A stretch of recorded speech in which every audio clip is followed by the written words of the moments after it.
नमस्कार दोस्तों, education with Kailash में आपका स्वागत है। मैं हूं आपका दोस्त कैलाश और हम पढ़ रहे हैं उत्तर प्रदेश शिक्षक पात्रता परीक्षा 2018 का। यह पेपर है बाल विकास एवं शिक्षा शास्त्र का। ठीक है, 18 नवंबर को हुआ था। ये 1 to 5 के लिए है सॉल्व पेपर। ठीक है, तो इससे पहले आपने हमारे 2011 से लेकर 2017 तक जितने भी पेपर हुए हैं हमने अपने चैनल पर अपलोड कर दिए हैं। अगर आपने नहीं देखे हैं तो उन्हें पहले जाकर देख लें और हमारे चैनल को कर लें सब्सक्राइब, जिससे कि आगे जो भी मॉडल पेपर आएँ 2019-20 के उन्हें आप सही तरीक़ा से देख लें। और जो भी पर्यावरण की वीडियो हैं वो भी पढ़ी हैं, उनको भी देख लें आप, जो सॉल्व पेपर हैं पिछले हुए हैं पीछे। तो चलिए पेपर की शुरुआत करते हैं। पहला क्वेश्चन है, ठीक है, ये 2018 का है, बाल विकास एवं शिक्षण विधि। ठीक है, तो ऑप्शन ए है, कोहलर यह सिद्ध करना चाहता है कि सीखना एक ऐसी स्थिति है जिसमें व्यक्ति पशु से श्रेष्ठ है।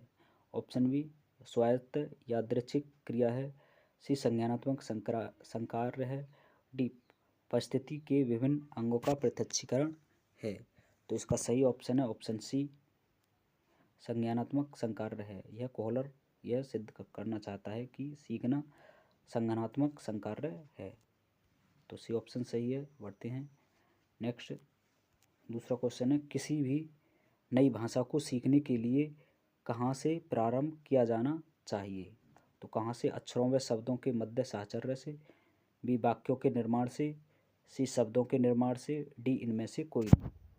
तो इसका सही ऑप्शन है ऑप्शन ए, अक्षरों व शब्दों के मध्य साहचर्य से हमें प्रारंभ करना चाहिए। नेक्स्ट है तीसरा, समावेशी कक्षा में किस प्रकार के छात्र शामिल होते हैं? तो समावेशी कक्षा में किस प्रकार के छात्र शामिल होते हैं? ऑप्शन ए, केवल विशिष्ट छात्र। ऑप्शन बी, सामान्य और विशिष्ट छात्र। सी, केवल सामान्य छात्र। डी, बहुभाषी और प्रतिभाशाली छात्र। तो तीसरे का सही ऑप्शन है ऑप्शन बी, सामान्य और विशिष्ट छात्र। तो बी ऑप्शन सही है, समावेशी कक्षा में सामान्य और विशिष्ट छात्र सम्मिलित होते हैं। नेक्स्ट है फोर्थ नंबर, अधोलिखित में गणित संबंधी अधिगम अक्षमता को कौन सा पद परिभाषित करता है? तो ऑप्शन ए है नीरसता संबंधी दोष। बी, पठन दोष। सी, गणना दोष। और डी, इनमें से कोई नहीं। तो फोर्थ का ऑप्शन सी सही है, गणना दोष। यह गणित संबंधी अधिगम अक्षमता को कौन सा पद प्रभावित करता है? तो गणना दोष प्रभावित करता है। पांचवा है, समावेशीकरण की सफलता के लिए आवश्यक है। ऑप्शन ए, क्षमता निर्माण का अभाव। बी, अभिभावकों की भागीदारी का न होना। सी, अलगाव। और डी, संवेदनशीलता। तो पाँच का सही ऑप्शन है डी, संवेदनशीलता। डी ऑप्शन सही है। समावेशीकरण की सफलता के लिए आवश्यक है संवेदनशीलता। नेक्स्ट है 6 नंबर, निम्न में से कौन सा संवेग का तत्व नहीं है? कौन सा नहीं है? ऑप्शन ए, व्यवहारात्मक। बी, दैहिक। सी, संज्ञानात्मक। और डी, संवेदी। तो 6 का ऑप्शन डी सही है, संवेदी। यह संवेग का तत्व नहीं है। ठीक है, डी ऑप्शन सही है।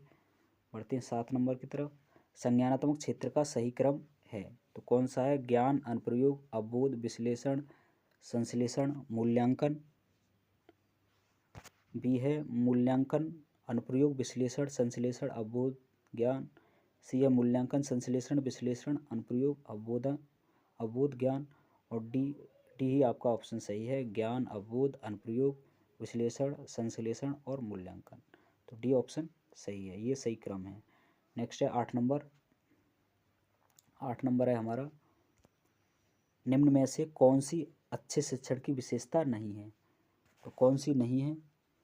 तो यह स्वेच्छाचारी, यह ऑप्शन सही है, ये नहीं है स्वेच्छाचारी। ठीक है, शिक्षण की विशेषता नहीं है स्वेच्छाचारी। नेक्स्ट है 9 नंबर, अभिप्रेरणा का प्रत्याशा सिद्धांत किसके द्वारा दिया गया है? ऑप्शन ए, विक्टर ब्रूम के द्वारा। बी, मास्लो के द्वारा। सी, हर्जबर्ग के द्वारा। डी, स्किनर के द्वारा। तो 9 का सही ऑप्शन है option A, Victor Vroom. Option A सही है, अभिप्रेरणा का प्रत्याशा सिद्धांत किसके द्वारा दिया गया है?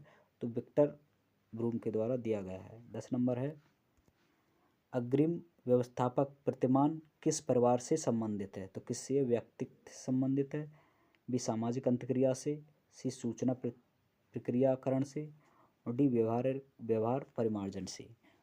तो बताइए 10 का सही ऑप्शन है ऑप्शन सी सही है, सूचना प्रक्रियाकरण।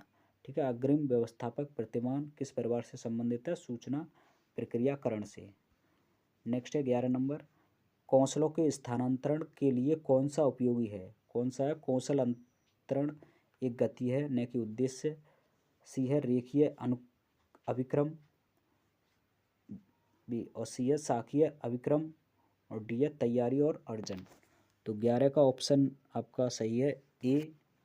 ठीक है, कौशलों के स्थानांतरण के लिए कौन सा उपयोगी है? तो ए ऑप्शन सही है, कौशल अंतरण एक गति है न कि उद्देश्य। बढ़ते हैं 12 नंबर की तरफ। निम्न में से कौन सा शिक्षण का सूत्र नहीं है? कौन सा नहीं है? ऑप्शन ए है सरल से कठिन की ओर। बी है अनिश्चित से निश्चित की ओर। और सी है दृश्य से अदृश्य की ओर।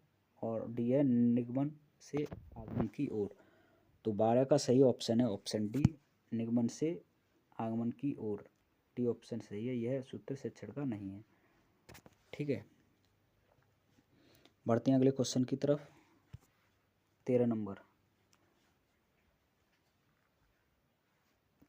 है, सूक्ष्म शिक्षण चक्र का प्रथम पद होता है। कौन सा होता है? प्रतिपुष्टि होता है। बी शिक्षण होता है। सी योजना बनाना होता है। और डी प्रस्तावना। तो 13 का सही ऑप्शन है सी, योजना बनाना। यह सूक्ष्म शिक्षण चक्र का प्रथम पद होता है। योजना बनाएंगे, यह प्रथम सोपान है, सबसे पहले योजना तैयार करेंगे हम। नेक्स्ट है, निम्न में से कौन सा अवबोध स्तर के शिक्षण में शामिल है? कौन सा? पृथक्करण। बी अनुप्रयोग। सी तुलना। और डी अन्वेषण। तो 14 का सही ऑप्शन है आपका डी अन्वेषण। ठीक है, निम्न में से अवबोध स्तर के शिक्षण में शामिल है अन्वेषण। डी ऑप्शन सही है। 15 नंबर है, शैक्षिक सुधारों में प्रभावी विकेंद्रीकरण तभी संभव होगा जब खंड व संकुल संदर्भ केंद्रों की भागीदारी बढ़े। दूसरा है स्थानीय संदर्भ व्यक्ति उपलब्ध हो। तीसरा है अध्यापकों के पास संसाधन और प्रासंगिक सामग्री भी मौजूद हो। तो डी ऑप्शन इसका सही है, तीनों ही हमारे प्रभावी विकेंद्रीकरण के अंतर्गत आते हैं। ठीक है, नेक्स्ट है 16 नंबर, एक छात्र पढ़ रहा है, उसका नाम लेकर किसी ने बुलाया, निम्न में से किस संवेदना द्वारा वह छात्र अपनी अनुक्रिया प्रकट करेगा? तो 16 का ऑप्शन दृष्टि संवेदना ये नहीं है, स्पर्श संवेदना ये भी नहीं है। बढ़ते हैं, सी ऑप्शन है ध्वनि संवेदना। और डी है प्रत्यक्ष संवेदना। तो 16 का ऑप्शन है सी, ध्वनि संवेदना। सी ऑप्शन सही है। नेक्स्ट है 17 नंबर, पियाजे के सिद्धांत के अनुसार प्राक सक्रियात्मक अवस्था की अवधि क्या है? तो क्या है? पियाजे के सिद्धांत के अनुसार प्राक सक्रियात्मक अवस्था की अवधि क्या है? 4 से 8 वर्ष, जन्म से 2 वर्ष, 2 से 7 वर्ष, 5 से 8 वर्ष। तो बताइए 17 का। तो 2 से 7 वर्ष यह पियाजे की प्राक सक्रियात्मक अवस्था की अवधि है, 2 से 7 वर्ष। 18 नंबर, निम्न में से कौन सी बाद की बाल्यावस्था के बौद्धिक विकास की विशेषता नहीं है? कौन सी नहीं है? भविष्य की योजना की सूझबूझ। बी विज्ञान की काल्पनिक कथाओं में अधिक रुचि। सी बढ़ती हुई तार्किक शक्ति। डी काल्पनिक भय का अंत। तो बताइए इसका सही ऑप्शन। तो इसका सही ऑप्शन है ऑप्शन ए, भविष्य की योजना की सूझबूझ। यह बाद की बाल्यावस्थाओं के बौद्धिक विकास की विशेषता नहीं है। तो यही ऑप्शन सही है, ऑप्शन ए। इनमें से कौन मनोवैज्ञानिक भाषा विकास से संबंध है? तो कौन है? पावलोव है, विने है या चॉम्स्की? तो चॉम्स्की भाषा विकास से संबंधित है, ऑप्शन सी ही सही है। 20 नंबर है, थॉर्नडाइक ने अपने सिद्धांत को किस शीर्षक से सिद्ध किया है? तो किससे सिद्ध किया है? यह संज्ञानात्मक अधिगम से, इससे नहीं सिद्ध किया है। अधिगम के प्रयास एवं भूल से, इससे सिद्ध किया है। तो बी ऑप्शन सही है। ठीक है, बढ़ते हैं अगले क्वेश्चन की तरफ। 21 नंबर है, गिरोह अवस्था की आयु वर्ग एक विलंब विकास से संबंधित है। किससे संबंधित है?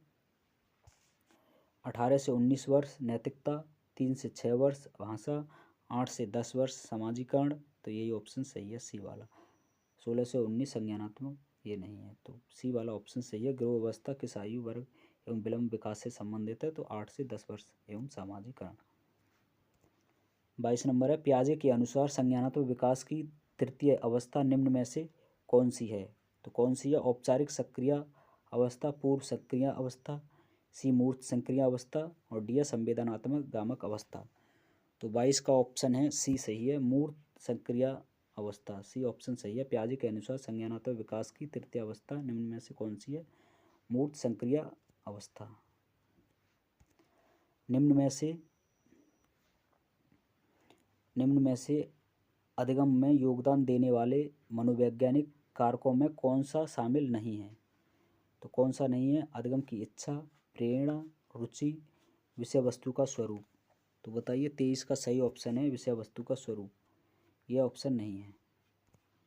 नेक्स्ट है 24 नंबर, निम्न में से सामाजिक मूल्य कौन सा है?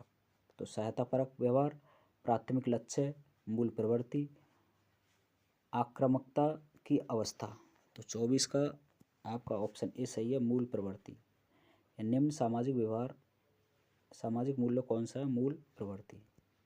सी ऑप्शन सही है। बढ़ते हैं अगले क्वेश्चन की तरफ। 25 नंबर, पश्च अन्वेषण तथा साधन साक्ष्य विश्लेषण निम्न में से किसके उदाहरण हैं? तो पश्च अन्वेषण तथा साधन साक्ष्य विश्लेषण निम्न में से किसके उदाहरण हैं?